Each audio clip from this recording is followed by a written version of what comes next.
امریکی وزیر خارجہ مارکو روبیو نے کہا ہے کہ صدر ٹرمپ ایران کے ساتھ معاہدہ کرنے کو ترجیح دیتے ہیں اور اگر ایران کے سپریم لیڈر آیت اللہ خامنئی ملاقات کی خواہش ظاہر کریں تو صدر ٹرمپ ان سے ملنے کے لیے بھی تیار ہیں۔ مارکو روبیو کا کہنا تھا کہ صدر ٹرمپ کسی سے بھی ملاقات کے لیے آمادہ ہیں کیونکہ ان کے نزدیک عالمی مسائل کا حل بات چیت کے ذریعے ہی ممکن ہے۔ اگر سپریم لیڈر آیت اللہ خامنئی کل ہی صدر ٹرمپ سے ملاقات کی درخواست کریں تو یہ ملاقات ہو سکتی ہے، اس لیے نہیں کہ ٹرمپ ان سے متفق ہیں بلکہ اس لیے کہ وہ سمجھتے ہیں کہ مسائل اسی طرح حل کیے جاتے ہیں۔ مارکو روبیو نے دوستو مشرق وسطی میں دوسرا طیارہ بردار بحری جہاز بھیجنے کے فیصلے کو احتیاطی اقدام قرار دیتے ہوئے کہا کہ اس کا مقصد یہ یقینی بنانا ہے کہ ایران کوئی ایسا قدم نہ اٹھائے جس سے بڑا تنازع پیدا ہو جائے۔ سعودی عربیہ نے غزہ سے اسرائیل کے مکمل انخلاء اور مستقبل کے کسی بھی انتظام میں فلسطینی مزاحمتی گروہوں کو غیر مسلح کیے جانے کے حوالے سے شفافیت پر زور دیا ہے۔ سعودی عرب کا کہنا ہے کہ غزہ کی تعمیر نو کی خاطر مالی وسائل کی منتقلی کے لیے اس بات کی ضرورت ہے کہ سب سے پہلے تنازع کے حقیقی خاتمے کا واضح ویژن موجود ہو۔ سعودی عرب نے دوستو اعلان کیا ہے کہ سعودی عربیہ امریکی صدر ٹرمپ کی سربراہی میں بننے والی غزہ امن کونسل کی حمایت کرتا ہے۔ سعودی عربیہ کا یہ بھی کہنا ہے کہ غزہ کی پٹی سے اسرائیل کے انخلاء کے وقت حماس کی تخفیف، اسلحہ کی تاریخ اور جنگ کے مکمل خاتمے سے متعلق منصوبوں کی شقوں پر عمل درآمد کے حوالے سے مکمل شفافیت ہو۔ سعودی عربیہ نے دوستو امید ظاہر کی ہے کہ امن کونسل کا پہلا اجلاس جو آئندہ ہفتے امریکہ میں منعقد ہونے والا ہے اس عمل کی جہتوں کو واضح کرنے میں مدد فراہم کرے گا تاکہ رکن ممالک تعمیر نو اور غزہ کے لوگوں کے بہتر مستقبل کو یقینی بنانے کے لیے اپنی ممکنہ شراکت کا جائزہ لے سکیں اور جلد لے سکیں۔ سابق امریکی صدر باراک اوباما نے صدر ٹرمپ کے سوشل میڈیا اکاؤنٹ پر شائع ہونے والی ایک توہین آمیز ویڈیو پر اپنے پہلے رد عمل میں کہا ہے کہ امریکی سیاست میں بعض حکام کے طرز عمل سے شرم، وقار اور شائستگی کا تصور ختم ہوتا جا رہا ہے۔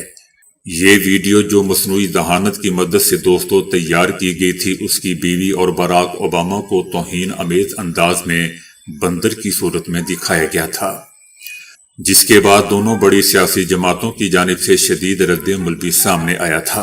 ابتدا میں وائٹ ہاؤس نے موقف اختیار کیا تھا کہ یہ ویڈیو محض ایک انٹرٹینمنٹ کا حصہ تھا، تاہم بعد میں یہ ایک ملازم کی غلطی قرار دے دیا گیا۔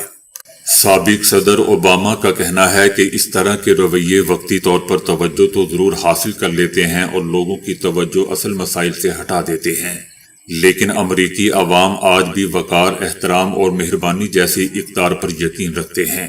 افسوس کہ عہدے کے احترام اور شائستگی کا احساس اب باقی نہیں رہا۔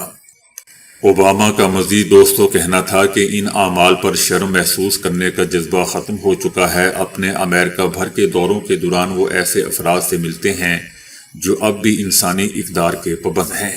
اوباما نے اس بات پر زور دیا کہ اس نوعیت کے اقدامات امریکی عوام کی اکثریت کے نزدیک باعث تشویش اور ناقابل قبول ہیں۔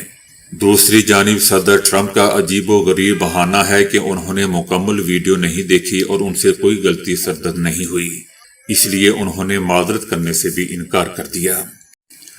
یمن کی صورتحال اور اسرائیل کے ساتھ تعلقات کی نوعیت نے دوستوں سعودی عربیہ اور متحدہ عرب امارات کے درمیان کشیدگی میں مزید اضافہ کر دیا ہے۔ سعودی عربیہ اور متحدہ عرب امارات کے درمیان تناؤ میں مسلسل اضافہ ہو رہا ہے۔ اس کشیدگی کی بنیادی وجوہات میں یمن، اسرائیل کے ساتھ تعلقات اور خطے میں اثر و رسوخ کے دائرہ کار پر جاری علاقائی کشمکش شامل ہے۔ بتایا جا رہا ہے کہ سعودی عربیہ اور متحدہ عرب امارات کے درمیان بڑھتی ہوئی کشیدگی مشرق وسطی میں امریکہ کے منصوبوں کے لیے ایک سنجیدہ چیلنج بن چکی ہے، کیونکہ باہمی ہم آہنگی کی بجائے یہ اختلافات علاقائی تقسیم اور عدم و استحکام کو جنم دے رہے ہیں۔ یہ بھی بتایا جا رہا ہے کہ متحدہ عرب امارات کے اسرائیل کے ساتھ تعلقات اس اختلاف اور تناؤ کے اہم ستونوں میں سے ایک ہے، اور امکان ظاہر کیا جا رہا ہے کہ یہی عامل آئندہ مزید علاقائی کشیدگی کا سبب بن جائے گا۔ امریکہ نے یوکرین جنگ کے خاتمے کے لیے امریکہ کی جانب سے ہر ممکن اقدام کی آمادگی کا اعلان کیا ہے۔ امریکہ کا کہنا ہے کہ امریکی حکومت یوکرین میں فوجی تنازع کے حل میں اپنا کردار ادا کرنے کے لیے ہر ممکن اقدام کرنے کو تیار ہے۔ امریکہ کا کہنا ہے کہ تمام مشکلات کے باوجود امریکہ یوکرین بحران کے پرامن حل کی تلاش جاری رکھے ہوئے ہے۔ مارکو روبیو کا کہنا تھا کہ یہ سوال اب بھی اپنی جگہ موجود ہے کہ آیا یوکرین ایسی شرائط قبول کرے گا جو روس کے لیے قابل قبول ہو یا نہیں۔ تاہم امریکہ اس سوال کا جواب تلاش کرنے کی کوششیں جاری رکھے گا۔ مارکو روبیو کا کہنا تھا کہ امریکہ یوکرین بحران کے حل کے عمل سے کسی صورت باہر نہیں نکلے گا۔ ان کا کہنا تھا کہ امریکہ واحد ملک ہے جو دونوں فریقوں کو مذاکرات کے ذریعے جنگ کے خاتمے کے امکان پر بات چیت کے لیے ایک میز پہ لانے میں کامیاب رہا، اور یہ ایک ایسی ذمہ داری ہے جس سے امریکہ دستبردار نہیں ہوگا۔ ان کا کہنا تھا کہ کئی سالوں بعد پہلی بار کم از کم تکنیکی سطح پر دونوں فریقوں کے فوجی حکام نے گزشتہ ہفتے ملاقاتیں کی اور نئی ملاقاتیں بھی ہوں گی۔